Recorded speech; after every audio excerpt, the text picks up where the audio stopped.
Selamat pagi anak-anak, apa kabarnya? Pada pagi hari ini semoga semuanya dalam keadaan sehat ya anak-anak.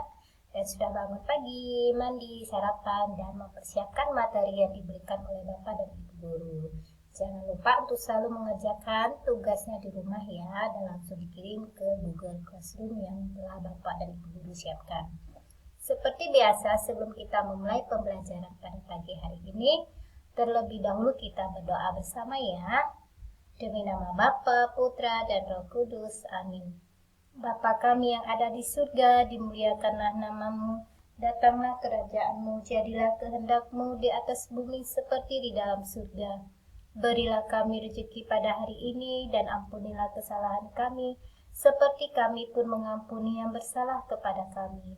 Dan janganlah masukkan kami ke dalam pencobaan, tetapi bebaskanlah kami dari yang jahat. Amin. Demi nama Bapa, Putra, dan Roh Kudus. Amin. Oke anak-anak, pada pagi hari ini kita masih mempelajari tema 1 ya, tentang pertumbuhan hewan dan perkembangan makhluk hidup. Nah, di sini subtema 3, pertumbuhan hewan, pembelajaran yang keempat. Dalam pembelajaran yang keempat ini ada 3 materi yang kita pelajari. Yang pertama yaitu ide pokok dari paragraf, permainan gobak sodor, dan menghargai pendapat orang lain. Ayo kita pelajari sama-sama. Nah, yang pertama adalah pelajaran bahasa Indonesia. Anak-anak bisa buka buku penunjangnya ya, LKS halaman 69. Nah, di situ kita mencari ide pokok dari paragraf. Apa itu ide pokok? Yuk kita baca sama-sama.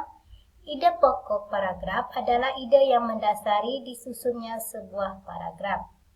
Ide pokok kemudian dikembangkan lagi dengan kalimat yang lebih detail, yang disebut ide pokok paragraf dapat diketahui dengan beberapa membaca seluruh paragraf dengan cermat dari kalimat pertama hingga akhir.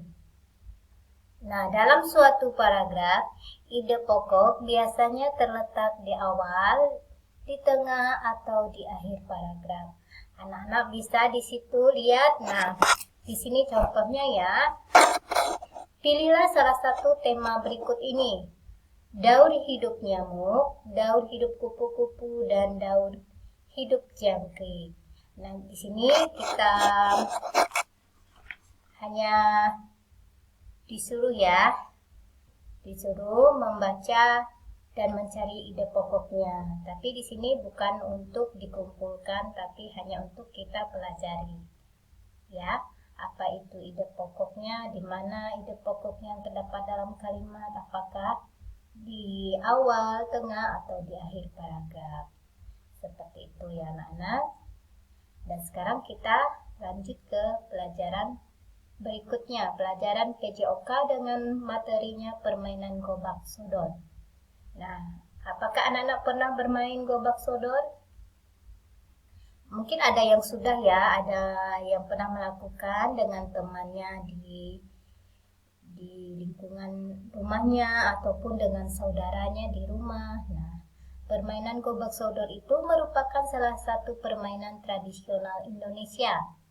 Dalam permainan ini, kita akan melakukan kombinasi gerak berjalan, berlari, dan melompat. Permainan gobak sodor ini dilakukan dengan membuat garis-garis penjagaan seperti lapangan bulu tangkis, namun tidak ada garis yang rangkap. Nah, permainan ini terbagi menjadi 2 tim. Satu tim terdiri dari 3 atau 5 atau dapat disesuaikan dengan jumlah peserta. Nah, satu tim akan menjadi tim jaga dan tim yang lain akan menjadi lawanan, dan begitu juga sebaliknya ya. Nah, anggota tim yang mendapat jaga akan menjaga lapangan. Nah, giliran ya menjaga lapangan, tim jaga menjaga garis horizontal dan garis batas vertikal. Penjaga garis horizontal berusaha menghalangi lawan mereka yang juga berusaha untuk melewati garis batas yang sudah ditentukan sebagai garis batas bebas. Seperti itu. Anak-anak bisa perhatikan di sini ada gambarnya ya, hal yang dapat dipelajari dari permainan tradisional gobak sodor. Nah, di sini berpikir logis, kreatif, dan inovatif. melatih kejujuran dan pentingnya kerjasama, karena setiap tim itu bekerja sama untuk melakukan penjagaan, dan siapa yang menjadi pemenangnya tergantung dari kerjasama satu tim. Jika satu timnya tidak kompak, maka akan kalah seperti itu. Anak-anak bisa mencoba permainan gobak sodor ini dengan kakak, abang, atau adik ya di halaman rumahmu, dan bisa dilakukan dengan cara yang sederhana saja.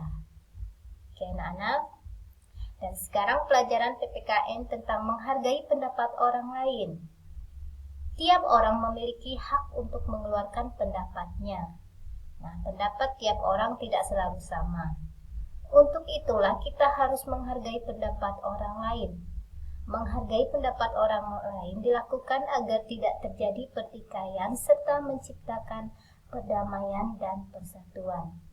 Perbedaan pendapat sering kita temukan dalam rapat atau diskusi. Nah, untuk menyelesaikan suatu masalah melalui diskusi atau rapat, maka diperlukan sikap saling menghargai pendapat orang lain. Nah, ini diskusi atau musyawarah bentuk pengamalan sila keempat Pancasila ya. Nah, bentuk pengamalan sila keempat Pancasila ini seperti musyawarah dan diskusi. Dalam musyawarah dan diskusi, nah pendapat setiap orang pasti tidak sama.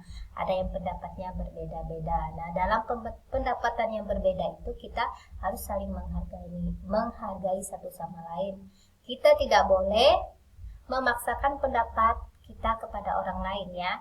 Nah, pada saat kita mau mengeluarkan pendapat, maka kita mengacungkan tangan dulu. Nah, saat orang lain mengeluarkan pendapat, kita harus mendengar. Kita dengarkan dulu, setelah selesai orang lain mengeluarkan pendapat, maka kita dulu lagi ya, giliran kita gitu, dengan menunjukkan tangan. Nah, seperti itu. Musyawarah atau diskusi bisa kita lakukan di mana saja ya, seperti di lingkungan keluarga, di lingkungan tempat tinggal kita. Nah, hal-hal yang perlu dimusyawarakan atau didiskusikan itu pasti hal yang tidak bisa kita tentukan sendiri, seperti itu harus dimusyawarakan atau diskusikan bersama-sama. Nah, contoh Bu Guru berikan ya pada keluargamu, di dalam keluargamu sendiri, diskusi atau musyawarah itu bisa dilakukan saat menentukan liburan mau kemana. Nah, itu perlu dimusyawarahkan atau didiskusikan bersama. Nah, pendapat mana yang lebih banyak? Nah, jika ada pendapat, contohnya mau liburan ke pantai atau mau liburan ke taman atau ke bukit. Nah, di situ ada 3 pilihan. Jika banyak yang memilih liburan ke pantai, nah maka itulah yang akan dilaksanakan, seperti itu, pilihan yang banyak ya. Jika pilihannya sedikit, yang memilihkan sedikit, maka itu tidak bisa dilakukan. Nah, jika semuanya memilih liburan ke pantai, maka akhirnya diputuskan liburan ke pantai. Seperti itu ya anak-anak, contoh musyawarah atau diskusi. Oke. Nah, di sini Bu Guru berikan contohnya ada dalam sekolah. Nah, di kelas biasa anak-anak melakukan diskusi dengan temannya. Nah, satu sama lain harus menghargai giliran ya, mengeluarkan pendapatnya, masing-masing mengeluarkan pendapat. Tidak boleh memotong pembicaraan orang lain pada saat orang lain sedang berbicara, mengeluarkan pendapatnya. Oke anak-anak bisa buka buku penunjangnya atau LKS halaman 71. Di situ ada 5 soal ya, ada 5 soal, anak-anak kerjakan langsung di buku LKS-nya. Langsung kerjakan di buku LKS-nya dan dikumpulkan ke Google Classroom. Sampai di sini materi kita pada pagi hari ini. Sebelum kita mengakhiri, terlebih dahulu kita berdoa. Demi nama Bapa, Putra, dan Roh Kudus. Amin. Salam Maria, penuh rahmat Tuhan sertamu. Terpujilah engkau di antara wanita, dan terpujilah buah tubuhmu Yesus. Santa Maria, Bunda Allah, Doakanlah kami yang berdosa ini sekarang dan waktu kami mati. Amin. Atas nama Bapa, Putra, dan Roh Kudus. Amin. Selamat pagi dan Tuhan memberkati.